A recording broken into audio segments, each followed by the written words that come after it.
saya mengajak kita semua, terutama sekali kalangan generasi muda, agar menghormati guru.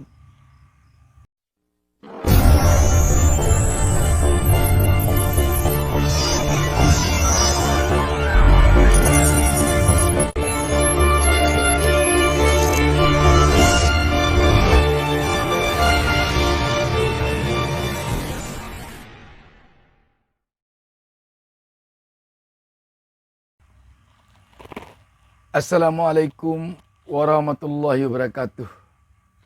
Jumpa lagi dengan saya Bustami Narda. Saya mendoakan kepada Allah Subhanahu wa taala semoga seluruh penonton channel YouTube Bustami Narda selalu berada di dalam lindungan Allah Subhanahu wa taala dan selalu sukses di dalam menjalani ibadah puasa bagi yang menjalani ibadah puasa. Sahabat yang berbahagia, saya sengaja selama bulan Ramadan ini mengurangi syuting video yang sifatnya politis.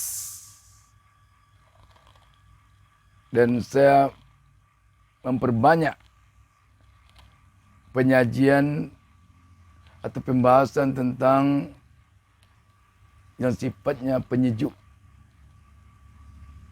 Dengan harapan mudah-mudahan ke depan bangsa ini akan semakin menjadi bangsa yang sejuk, bangsa yang damai, bangsa yang rukun, bangsa yang maju dalam berbagai hal yang sifatnya positif.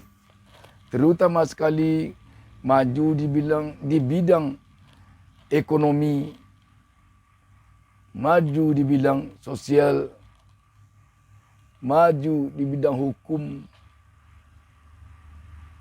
yang pada intinya membuat rakyat Indonesia sejahtera. Sahabat BN yang berbahagia, pada kesempatan ini saya mengajak kita semua, terutama sekali kalangan generasi muda, agar menghormati guru. Akhir-akhir ini tidak dapat kita mungkiri bahwa ada fenomena terlihat di tengah-tengah masyarakat, terutama sekali di dunia pendidikan kita, bahwa guru tidak begitu lagi ditakuti, disegani oleh murid-muridnya. Kalau kita bandingkan dengan semasa saya muda, semasa saya mungkin di bangku SMP, di bangku SD, di tempat-tempat guru mengajar agama, itu jauh sekali bedanya dengan sekarang. Saya masih ingat ketika saya belajar mengaji di surau di kampung. Itu kedua orang tua saya mendatangi guru ke surau. Orang tua saya itu membawa lidi sebanyak 7 helai. Diikat sebanyak 7 helai, diserahkan kepada guru. Ditambah 1 helai rotan sebesar kelingking ini rotannya. Diserahkan kepada guru. Diminta oleh kedua orang tua saya kepada guru agar kalau saya bersalah, kalau saya nakal, kalau saya malas mengaji, belajar Al-Quran, kalau saya pokoknya berbuat yang tidak diinginkan oleh guru, silakan guru melecut atau memukul saya dengan lidi dan rotan ini. Begitu benar. Dan orang tua saya mengatakan, tidak akan menuntut, tidak akan marah, tidak akan buat apa-apa untuk membela anak saya kalau guru memarahi. Dan itu berlaku untuk seluruh orang tua murid-murid yang lain yang sama belajar dengan saya. Jadi kalau kena marah kita oleh guru di surau, atau kena marah kita oleh guru di sekolah, tidak akan ada pernah dapat pembelaan sampai di rumah. Tidak akan ada. Sehingga kita waktu itu memang terasa takut dan segan sekali dengan guru. Takut kepada guru karena kalau kita dimarahi guru, tidak akan pernah ada pembelaan dari orang tua kita kalau kita mengadu pulang. Segan kita karena guru itu memang dirasakan sekali tempat kita menuntut ilmu. Orang tua kita memang terasa menjadi orang tua kita sekali. Malah di rumah, kalau kita nakal di rumah, orang tua kita akan mengatakan, kamu awas ya, saya laporkan kamu kepada guru kamu nanti. Itu takut itu. Diam itu, kalau orang tua sudah bilang begitu. Tetapi sekarang di negara kita berbeda. Kalau ada guru yang mencubit murid saja, itu kalau murid melaporkan guru itu ke kantor polisi, guru bisa ditahan. Fenomena apa yang terjadi akibat ketentuan yang sedang berlaku di negara kita sekarang ini? Murid-murid tidak lagi takut kepada guru. Murid-murid tidak lagi segan kepada guru. Bahkan murid-murid malah ada yang bersilantas angan kepada guru. Kalau nilainya rendah dikasih guru, guru pukulnya, tunggunya di jalan. Masih ingat ketika saya di SMA, ada guru olahraga. Itu kalau terlambat saja sedikit tuh, telinga kita dijewernya tuh. Memang kita tidak bisa terlambat. Takut sama guru Pak Cun namanya guru saya. Saya masih ingat. Nilai saya, dia guru olahraga tapi saya dikasih nilai 9. Karena memang saya disiplin. Sudah tidak mau melanggar, terlambat saya tidak mau. 9 masih ingat satu. Di rapor saya nilai saya 9 dibuatnya. Tapi dia tidak segan-segan masih nilai 3. Kalau kami ada yang nakal, yang melanggar aturan yang tidak mau diaturnya. Jadi artinya apa? Bagaimanapun memang penghormatan kepada guru perlu dibangkitkan kembali. Kita tidak ingin guru itu diktator kepada murid. Tetapi kita juga paling tidak ingin guru takut kepada murid. Sebab belajar itu baik di sekolah maupun di pelajaran di surau, musola atau masjid.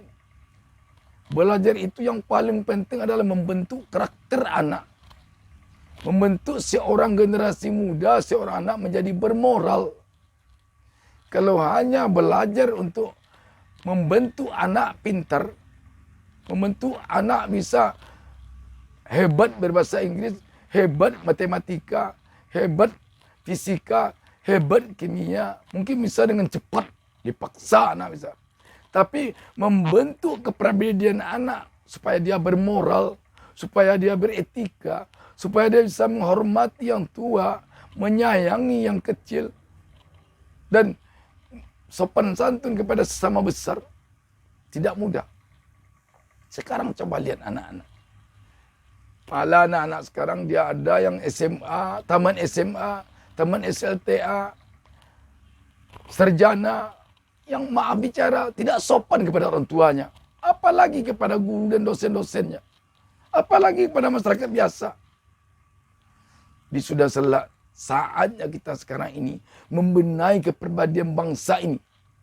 Guru-guru sekarang dia tergantung pada kurikulum saja. Belajar matematika 1 jam, habis pelajaran dia keluar. Datang jam pelajaran masuk. Kita masih ingat. Kalau dulu kita belajar setengah jam paling kurang, 10 menit paling kurang itu ada. Setiap mata pelajaran ada pelajaran kepribadian dari guru. Bagaimana menghormati orang tua, bagaimana menyayangi yang kecil, bagaimana bergaul sesama besar. Bagaimana kita kalau nanti taman SD, tingkah laku kita seperti orang memang taman SD. Taman SMP, tingkah laku kepribadian kita memang seperti orang taman SMP. tamat SLTA atau SMA atau STM atau SPG waktu itu. Tingkah laku kita memang seperti orang tamat itu. Sarjana, tingkah laku kita memang seperti seorang sarjana. Bisa tempat bertanya oleh orang banyak. Makanya kalau dia sarjana pertanian waktu dulu, pulang dia ke kampung, orang bertanya kepada dia, minta pendapat kepada dia tentang bagaimana hidup berkampung, hidup bermasyarakat, dia bisa jawab. Kalau sekarang, anak-anak yang sarjana pertanian, kalau kita tanya, aduh nak, kita punya kendala sekarang ini, ada persoalan di kampung kita, antara keluarga A dengan keluarga B tidak satu pendapat tentang suatu masalah sosial, gimana menurutmu?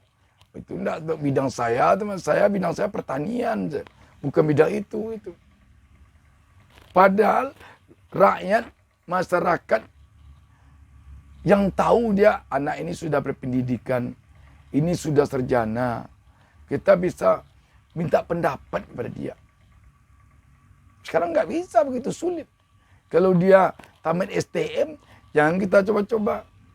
Ini kamu ada anak STM sekarang ini, anak saya ini begini-begini perangainya, tolong kasih pendapat kepada sebaiknya. Oh, saya tidak mengerti itu Pak, saya tamat STM katanya.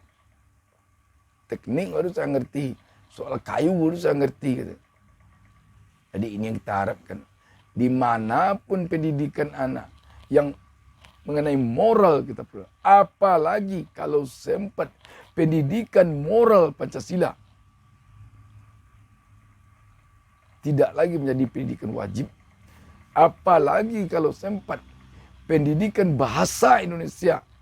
Tidak lagi menjadi pendidikan mata pelajaran wajib di sekolah. Kalau itu yang terjadi, dapat kita bayangkan bagaimana nanti anak-anak kita moralnya. Bagaimana nanti anak-anak kita buah tuturnya, tata bahasanya, tata bicaranya. Bagaimana bicara kepada orang tua. Bagaimana bicara pada anak kecil yang kecil dari dia. Bagaimana bicara kepada sesama besar. Dia tidak akan mengerti. Padahal ciri-ciri orang berpendidikan dari bahasanya. Kalau dia tamat SD bahasanya begini. Cara bicaranya begini. Kalau dia tamat SLTA cara bicaranya begini. Kalau dia sarjana cara bicaranya begini. Jadi ini perlu mungkin momen penting ini bagi kita di bulan Ramadan ini merenungkan sudah bagaimana sekarang ini pola pendidikan kita membentuk seorang generasi muda menjadi orang yang bermoral, yang berpribadian baik, sehingga begitu dia berpendidikan bisa tempat bertanya oleh orang banyak. Demikian, terima kasih. Wassalamualaikum warahmatullahi wabarakatuh.